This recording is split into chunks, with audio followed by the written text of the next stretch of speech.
Hello guys! இன்னைக்கு ஒரு புது வீடியோல வந்து நம்ம மீட் பண்ணியிருக்கோம். போன வீடியோவுக்கு நல்ல சப்போர்ட் குடுத்துருக்கீங்க. அதே சப்போர்ட் குடுங்க. ஆனா வந்து அதில நெறைய பேர் வந்து சப்ஸ்கிரைப் பண்ணாம பார்த்துட்டுருக்கீங்க. மறக்காம சப்ஸ்கிரைப் பண்ணீங்க. பெல் ஐகான கிளிக் பண்ணீங்க. ஏன்னா அப்கமிங் வீடியோஸ் வந்து உங்களுக்கு நோட்டிஃபிகேஷன் வந்து சேர்றதுக்காக. அ இந்த வீடியோல என்ன பார்க்க போறோம்னா, நம்ம வந்து மொபைல் கேமரா வந்து எப்படி வந்து ஒரு வெப்சைட் வழியா ஆக்சஸ் பண்ண முடியும்? அதுமாரி எப்படி வந்து வெப்சைட்ஸ வந்து அ எத்திக்கல் ஹேக்கிங்ஸ்ல வந்து யூஸ் பண்றாங்க? ஒரு நார்மல் வெப்சைட் மாரி தான் இருக்கும். அத கிளிக் பண்ணி உள்ள போகும்போது பேஜஸ்லாம் நார்மலா தான் ஓப்பன் ஆகும். ஆனா பேக்கிரவுண்ட்ல ஒரு ப்ராசஸ் நடந்துட்டு இருக்கும். உங்க கேமரா ஆக்சஸ், அது மாரி வந்து ஃபைல் ஆக்சஸ் வரைக்கும் கொண்டு போ முடியும். இந்த வீடியோல வந்து எப்படி வந்து அந்த கேமராவ ஆக்சஸ் பண்ண முடியும்? ஒரு நார்மல் வெப்சைட் ஓப்பன் ஆகுற மாரி தான் ஓப்பன் ஆகும். இடையில வந்து உங்க கேமரா ஆக்சஸ் எடுத்துக்கிட்டு அ ஃபோட்டோஸ் வந்து அதுவே டேக் பண்ணி அந்த விக் அ ஹேக்கருக்கு சென்ட் பண்ற மாரி எப்படி கிரியேட் பண்றாங்க? எப்படிலாம் நம்ம சிஸ்டத்தையும் நம்ம பிரைவசிய வந்து பிரிவென்ட் பண்ணலாம்? இது எல்லாத்தையும் நம்ம இந்த வீடியோல பார்க்க போறோம். வாங்க வீடியோக்குள்ள போலாம்.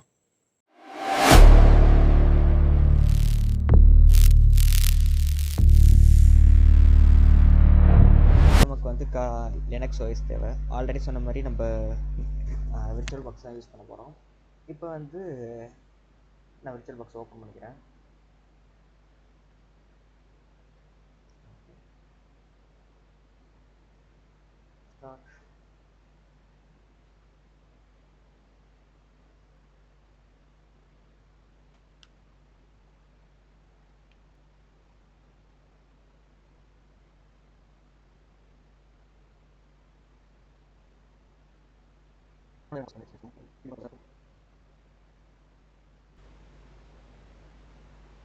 ஓகே, இப்போ வந்து நம்ம வந்து ஒரு வெப்சைட்டை வந்து ஹோஸ்ட் பண்ணுற மாதிரி நம்ம க்ரியேட் பண்ணணும்.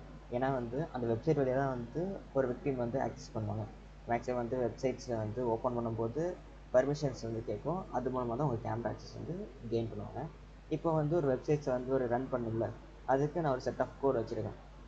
இந்த கோட்ஸ் யூஸ் பண்ணி தான் நான் வந்து எக்ஸிக்யூட் பண்ண போகிறேன். இந்த கோடோட ஃபுல் பேக்கேஜ் ஜிப் ஃபார்மேட்டும் வந்து நான் வந்து டிஸ்கிரிப்ஷனில் வந்து டெலிகிராம் சேனலோட லிங்க் தரேன். அதில் வந்து உங்களுக்கு இதுக்கான ஃபுல் பேக்கேஜ் கிடைக்கும். இது வந்து only for testing, education purpose மட்டும் யூஸ் பண்ணுங்கள். மற்றவங்க மேலே ட்ரை பண்ணாதீங்க. உங்களோட ஓன் சிஸ்டத்துலேயே வந்து ஒர்க் பண்ணி பாருங்கள்.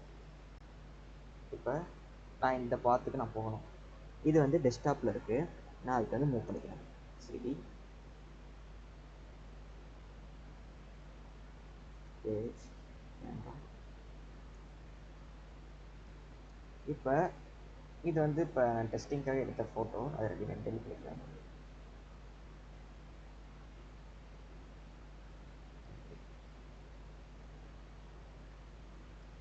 இப்போ இதில் வந்து செட் ஆஃப் ஃபைல்ஸ் இருக்கா, இதில் ஒவ்வொரு ஃபைலும் ஒவ்வொரு யூஸ் கேஸ்க்காக நம்ம யூஸ் பண்ண போகிறோம்.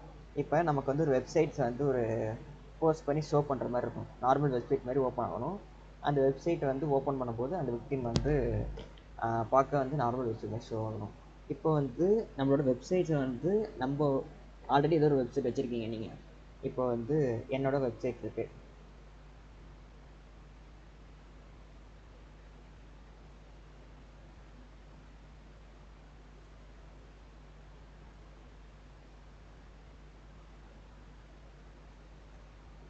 இது என்னோடய வெப்சைட்.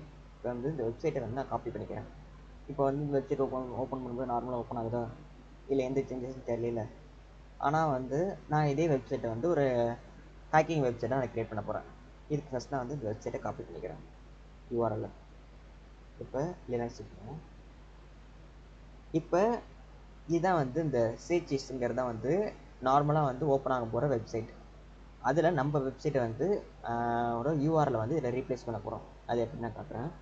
இப்போ இந்த வெப்சைட்டை வந்து அந்த HTML ஃபைல் வந்து எடிட் பண்ணணும். அதுக்கு வந்து நேனோன்னு சொல்லிட்டு ஒரு இது இருக்குது, டெக்ஸ்ட் எடிட்டர் மாதிரி. இதை யூஸ் பண்ணி நம்ம எடிட் பண்ண போகிறோம். சேச்சீஸ் இது ஓப்பன் பண்ணோன்னா செட் ஆஃப் கோட்ஸ் இருக்கும். இதில் இது நானே இது எடிட் பண்ணியிருக்கேன். இப்போ வந்து நான் இங்கே லாஸ்ட்டாக வந்து ஒரு ஸ்கிரிப்ட் வச்சுருக்கேன். ஐபி ஃப்ரேம் சொல்லிட்டு HTML ஒரு டேக் சிஸ்டம் இருக்குது.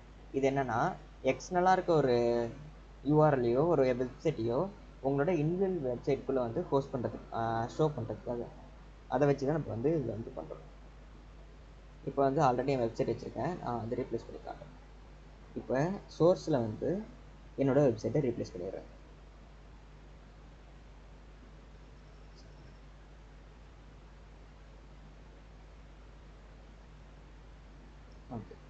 ரீப்ளேஸ் பண்ணிட்டு இதை சேவ் பண்ணுறதுக்கு வந்து கண்ட்ரோல் ஓ, நேம் கரெக்டானு செக் பண்ண சொல்லுது. ஓகே, இப்போ எக்ஸிட் இருக்கிறது கண்ட்ரோல் எக்ஸ் கொடுத்ததுக்கப்புறம் இப்போ இந்த ஃபைலில் வந்து நம்மளோட வெப்சைட்டோட யூஆர்எல் ஃபிக்ஸ் பண்ணியாச்சு. வச்சாச்சா? இப்போ இந்த வெப்சைட் இந்த ப்ரோக்ராமை எக்ஸிக்யூட் பண்ணணும். அதுக்கு ./sages.sh. இப்போ வந்து நமக்கு வந்து 2 சர்வர் காட்டுது. ஒன்று என்ஜிராக் காட்டுது, இன்னொன்று servo.net காட்டுது. ஆனால் 2 சர்வருமே எடுக்காது. ஏன்னா வந்து மோஸ்ட் ஆஃப் டைம் வந்து இது வந்து இது வந்து பெய்டாக இருக்கும். இந்த பெய்டை உள்ளார நம்ம இது ஒரு பெரிய ப்ராசஸ். என்ஜிராக்கை வந்து நம்மளோட சிஸ்டத்தில் கனெக்ட் பண்ணுறது ஒரு பெரிய ப்ராசஸ்.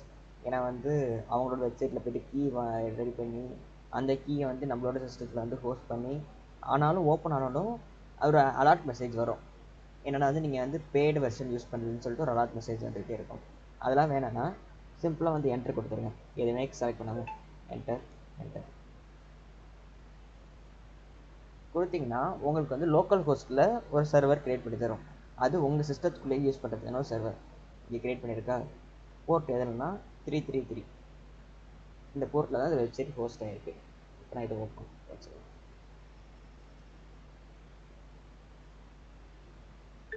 தெரியாமல் க்ளோஸ் பண்ணுறேன்.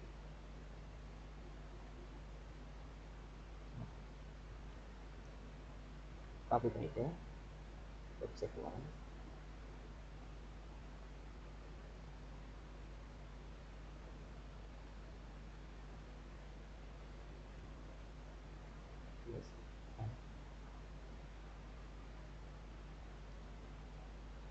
அங்கே ஓப்பன் ஆனால் அதே வெப்சைட் தான் இங்கேயும் ஓப்பன் ஆகுது. மற்றபடி எந்த டிஃப்ரென்ஸும் இல்லை. நான் அதை க்ளோஸ் பண்ணிடுறேன். இப்போ வந்து நான் வந்து சிஸ்டத்துக்குள்ளேயே யூஸ் பண்ணுறதுனால என்னால் வந்து அந்த எப்படி ஒர்க் ஆகுதுன்னு சொல்லிட்டு உங்களுக்கு காட்ட முடியாது. நான் என்ன பண்ணுறேன்னா இங்கே லோக்கல் ஹோஸ்ட் இருக்குது, இதை நான் வந்து ஒரு குளோபல் ஹோஸ்ட்டாக மாற்றணும். இதுக்கு வந்து அப்பாச்சி வெப் சர்வர் போன தாட்டி வந்து அப்பாச்சி வெப் சர்வர் யூஸ் பண்ணியிருந்தோம். எதுக்காகனா ஒரு ஃபைலை ட்ரான்ஸ்ஃபர் பண்ணுறதுக்காக. ஆனால் வந்து இந்த இடத்துல யூஸ் பண்ண முடியாது. ஏன்னா வந்து ஆல்ரெடி ஒரு லோக்கல் ஹோஸ்ட் இருக்குது. இந்த லோக்கல் ஹோஸ்ட்டை நம்ம வந்து பப்ளிக் ஹோஸ்ட்டாக மாற்றுறோம். அதுக்கு இன்னொரு வழி இருக்குது. என்னென்னா நம்ம வந்து Cloudflareன்னு சொல்லிட்டு ஒரு இது இருக்குது, சர்வீஸ் இருக்குது. இது வந்து இப்போ இடையில கூட ஒரு ப்ராப்ளம் வந்துச்சுல்ல, இருக்கிற வெப்சைட் எல்லாமே வந்து கிராஷ் ஆகி கொஞ்சம் டைம் வரையும் யூஸ் பண்ண முடியல. அந்த மாதிரி இப்போ ChatGPTலாம் கொஞ்சம் டைம் வந்து யூஸ் பண்ண முடியாமல் வந்துச்சு. அதே இதுதான் இது நம்ம யூஸ் பண்ண போகிறோம். அது எப்படி நான் ஃபஸ்ட்டு இன்ஸ்டால் பண்ணுறேன்னு சொல்லிடுறேன். sudo apt install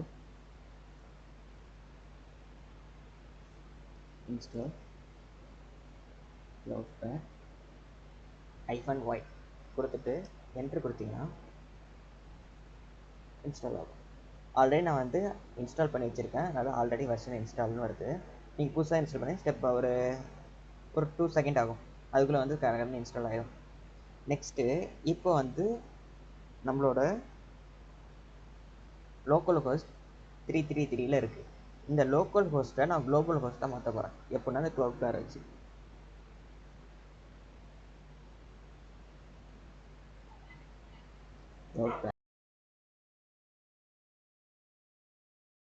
இந்த Cloudflare யூஸ் பண்ணி நம்ம பண்ண போகிறோம்.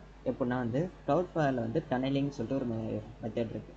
என்னென்னா நம்மளோட லோக்கலில் இருக்கிற ஹோஸ்ட்டை குளோபல் ஹோஸ்ட்டாக சேஞ்ச் பண்ண போகிறோம். அது வந்து ரேண்டமான ஒரு யூஆர்எல் கொடுக்கும்.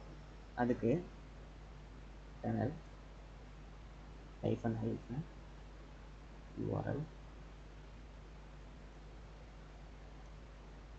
இப்போ நம்மளோட யூஆர்எல் பேஸ்ட் பண்ணணும். நம்ம யூஆர்எல் என்னன்னா அந்த லோக்கல் ஹோஸ்ட் இருக்குல்ல அதோட யூஆர்எல்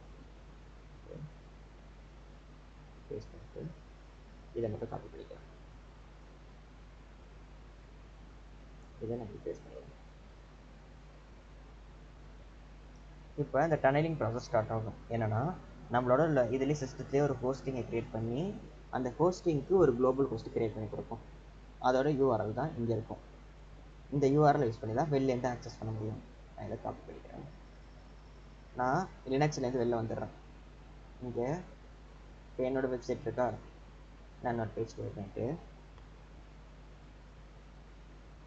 இதை நான் பேஸ்ட் பண்ணுறேன். இங்கே ஏதோ ஓப்பன் ஆகுது. அது லேப்பில் சிஸ்டமில் ஓப்பன் பண்ணோம்னா உங்களுக்கு அது கூட காட்டாது. மெயினாக வந்து எஸ்ஆர் நோ தான் கேட்கும். நான் கொடுத்துட்றேன். என் பேஜ் ஓப்பன் ஆகிட்டு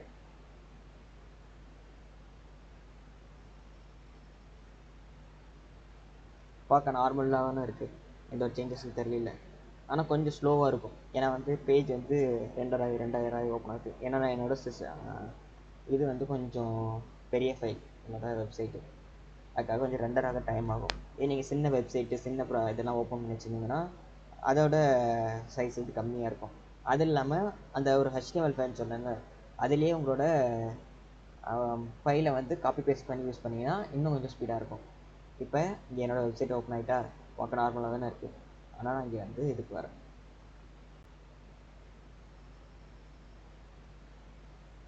ஃபோட்டோஸ் எடுத்திருக்கான், ஆனாலும் நிற்காது, ஃபோட்டோ எடுத்துகிட்டு தான் இருக்கும். நீங்கள் எப்போ ஸ்டாப் பண்ணுறீங்களோ அது வரைக்கும் எடுத்துக்கிட்டே இருக்கும்.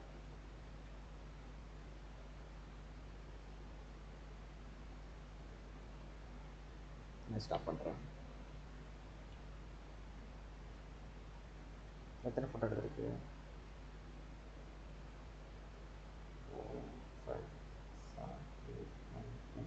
10 ஃபோட்டோ எடுத்துருக்கு. நான் அதை ஸ்டார்ட் பண்ணி ஒரு 5 செகண்ட் தான் இருக்கும்.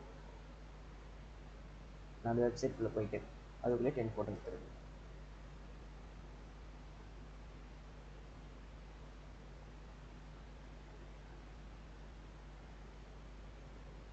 இது எப்படி ஒர்க் ஆகுதுன்னு நான் சொல்லிடுறேன். இப்போ என்னென்னா, நான் அந்த வெப்சைட் இப்போ இந்த வெப்சைட்டை வந்து ரன் பண்ணும்போது என்ன ஆகும்னா, ஒரு ஹிட்டனாக ஒரு கேன்வாஸ் கிரியேட் ஆகும்.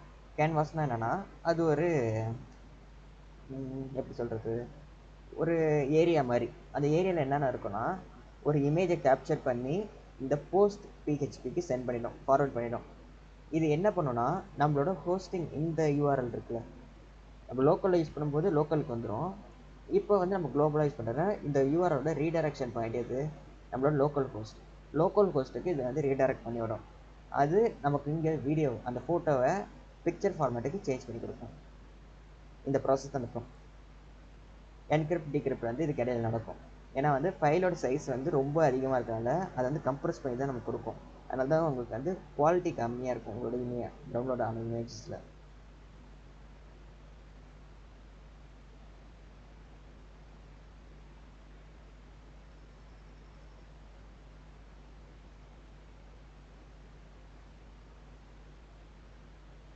இதில் இதெல்லாம் எப்படி ப்ரிவென்ட் பண்ணலாம்னு சொல்கிறேன். மோஸ்ட்டாக வந்து தேர்ட் பார்ட்டி வெப்சைட்டில் வந்து உங்களுக்கு வந்து பர்மிஷன்ஸ் கேட்ஸ்னால் அலோவ் பண்ணாதீங்க. இப்போ வந்து இதுலேயே வந்து இந்த சைடில் ஓப்பன் ஆச்சுல, கேமரா ஆக்சஸ் வேணுமா, அதுமாரி வந்து குக்கீஸ் ஆக்சஸ் வேணுமா, வெப்சைட்டில் வந்து பேக்ரவுண்ட் இங்கே நான் வந்து சிஸ்டத்தை ஓப்பன் பண்ணதுனால உங்களுக்கு வந்து இது ஓப்பன் ஆகும். என்ன இப்போ இந்த வெப்சைட் இருக்குது, இதில் வந்து இங்கே வந்து சைட் செட்டிங்னு இருக்குல்ல, இதை கிளிக் பண்ணி உள்ளே ஓப்பன் பண்ணால் எதெல்லாம் கேட்டிருக்கு, என்னென்ன பர்மிஷன்ஸ்லாம் வேணும்னு சொல்லிட்டு எல்லா இதுவும் கேட்கும்.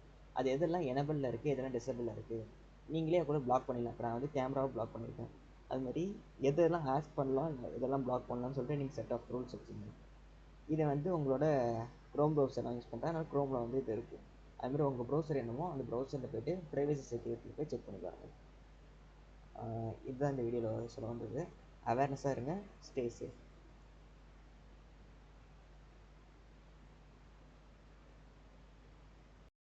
இந்த வீடியோ புரிஞ்சிருக்குன்னு நினைக்கிறேன். மறக்காமல் சப்ஸ்கிரைப் பண்ணிங்க. ஏன்னா வந்து 20% தான் வந்து சப்ஸ்கிரைபராக இருக்குங்க, 80% நான் சப்ஸ்கிரைபர் தான் இந்த வீடியோ பார்க்குறீங்க. மறக்காமல் சப்ஸ்கிரைப் பண்ணிங்க. தேங்க்யூ. பாய்.